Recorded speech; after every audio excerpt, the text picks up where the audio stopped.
Hola a todos, bienvenidos a un nuevo tema, en este caso sobre las reacciones químicas de primero de bachillerato de física y química. Este tema resulta muy interesante en el mundo de la química porque lo es todo.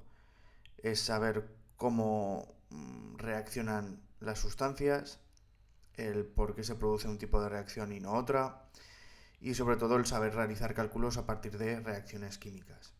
Las reacciones químicas lo son todo, tanto para la vida como para otro tipo de situaciones que ocurren en el mundo e incluso en el universo.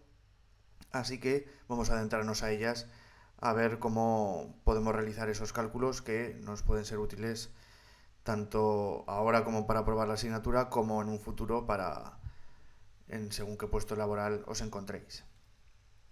Reacciones químicas. Son transformaciones, en este caso cambia la forma o el tipo de sustancia que nos vamos a encontrar. No es como cuando yo cojo un papel y lo rasgo, que el papel sigue siendo papel, sigue siendo del mismo estilo. Ahí estamos haciendo un cambio físico.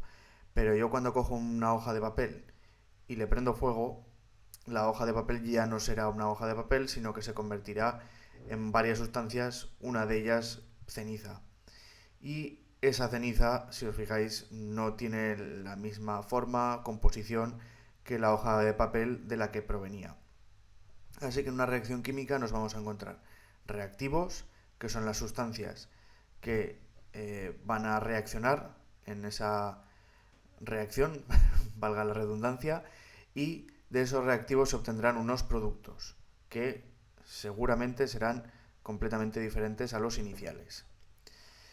Claro, para expresar todo aquello que está ocurriendo en una reacción química necesitamos escribir una ecuación, una igualdad, ¿vale? Donde expresemos los reactivos y los productos, además de conocer cómo se llama cada elemento, cada molécula de la cual va a haber una reacción. Por ello es importante en este tema aprender formulación inorgánica, porque las reacciones que vamos a ver principalmente van a ser de compuestos inorgánicos. Así que este tema trae un poco más de cola por eso. Si os fijáis aquí en una ecuación química, siempre nos vamos a encontrar los reactivos en la izquierda, una flecha en la que me indica en qué dirección va la reacción y va a ir hacia los productos. Puede haber algunas reacciones que se les llama reversibles en que la flecha sea una doble flecha. Eso significa que puede pasar los reactivos a productos, pero los productos a reactivos. Por eso se le llama reversible. Pero principalmente ahora en estas primeras ecuaciones que vamos a hacer nos encontraremos la flecha como aparece en esta imagen. Debajo pongo unas letras, A más B da C y D, A significaría o B o cualquiera de los demás letras que aparecen serían sustancias, pueden ser moléculas, pueden ser átomos. Y debajo pongo un ejemplo de ecuación química.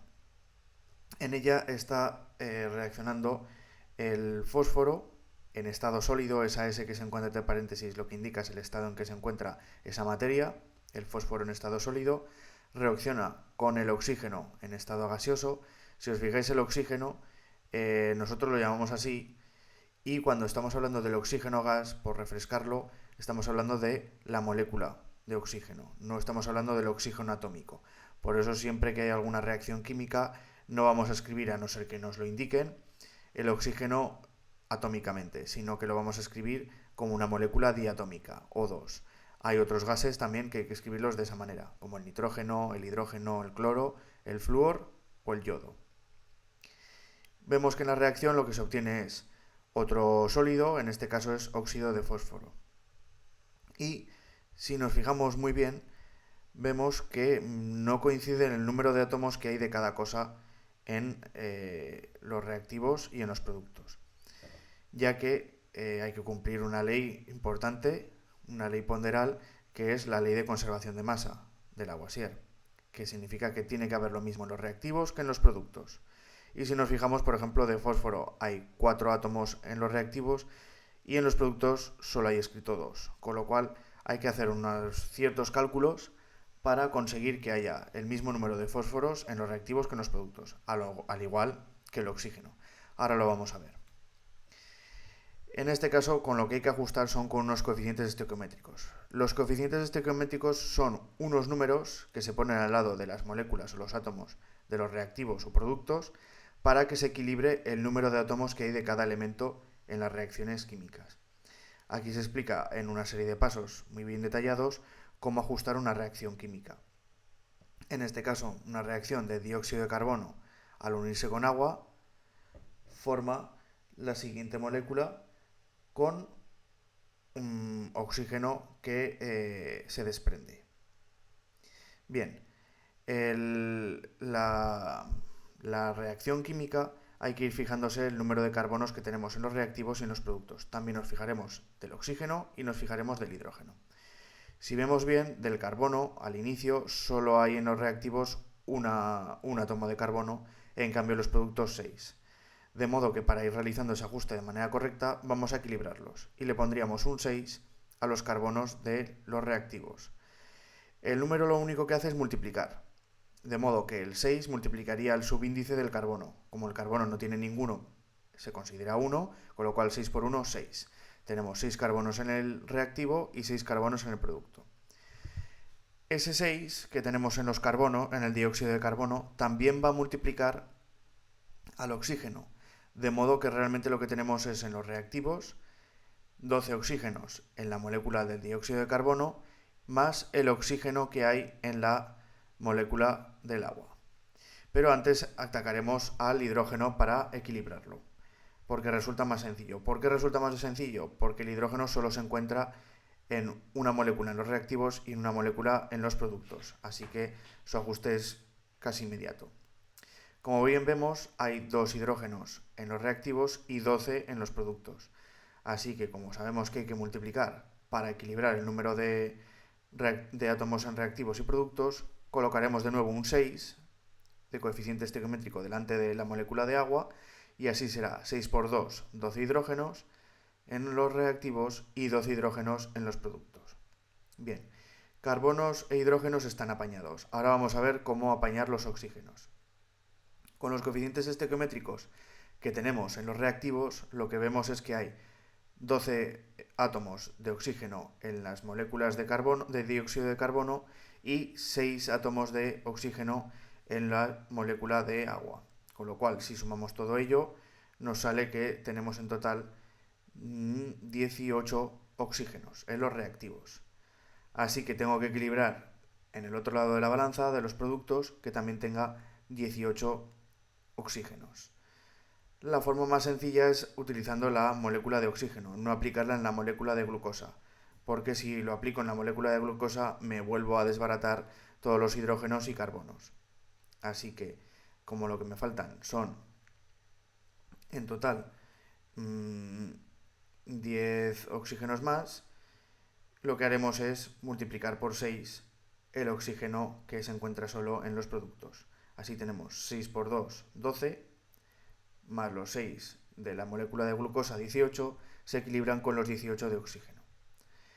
Este ajuste de ecuación química resulta de los sencillos, pero podemos encontrarnos algunas reacciones químicas en las que el ajuste se tenga que realizar con coeficientes estequiométricos que tengan forma de fracción o incluso se tenga que hacer un balance de materia que ya se explicará más adelante cómo realizarlo con ecuaciones. Son ecuaciones muy sencillitas, pero nos sale un sistema de ecuaciones a veces de 3 o 4 ecuaciones dependiendo de la dificultad. Eso lo recomiendo sobre todo cuando llevemos un minuto y no sepamos cómo arrancar o cómo conseguir que tengamos el mismo número de átomos en un lado y en otro. Así que lo recomiendo cuando ya estemos en el momento de desesperación y así podemos sacar el ajuste sin ningún problema. Pero eso ya lo explicaré más adelante. Por último, interpretar esas ecuaciones químicas una vez que están ajustadas. Siguiendo con la reacción química anterior, si nos fijamos la proporción de moléculas para que se produzca esta reacción, tiene que haber 6 moléculas de dióxido de carbono, 6 moléculas de agua, una molécula y se producirá una molécula de glucosa y 6 moléculas de oxígeno. Si os fijáis, la proporción del número de moléculas varía. En un principio habría 6 por 6,02 por 10 a la 23 moléculas de dióxido de carbono más el mismo número de moléculas de agua. En cambio, en los productos va a haber un número de moléculas menor. ¿Por qué va a haber menor? Porque si nos fijamos, la molécula de glucosa es una molécula que engloba muchos átomos de diferente tipo. No son moléculas tan simples como el dióxido de carbono o el agua o el oxígeno. Sabiendo las relaciones con el número de Avogadro y los moles, podemos calcular los moles que tenemos de cada uno. Si nos fijamos, un truco muy sencillo es que los moles van a coincidir con el coeficiente estequiométrico de la ecuación. Así que no tenéis que hacer ningún cálculo extraño, sino que si pone un 6 delante de la molécula de CO2, significa que tenemos 6 moles de CO2. Y con esto se podría comprobar, necesitaremos el mol, pesos moleculares y masa, y se podría calcular si se cumple la ley de conservación de la masa de Lavoisier. En este caso se va a cumplir y siempre, porque si no se cumple es porque algo hemos hecho mal. La materia ya sabemos que no se crea ni se destruye. Entonces, en este sentido, hay que vigilar con los cálculos de pesos moleculares y demás si esas masas que tenemos en los reactivos siguen siendo iguales en los productos. Y hasta aquí sería la explicación de hoy de reacciones químicas y cómo ajustar ecuaciones químicas. Empezaremos por algo muy sencillito. El otro día ya os mandé a ver cómo os defendíais con algunos ajustes de ecuaciones que no eran muy complicadas, y conforme vayan avanzando los días nos enfrentaremos a algunas más complejas, además de empezar a repasar y recordar la formulación inorgánica, que va a ser muy útil para saber qué significa cada una de las nomenclaturas que nos vamos a encontrar. Así que mucho ánimo en este nuevo tema y nos vemos. Hasta pronto.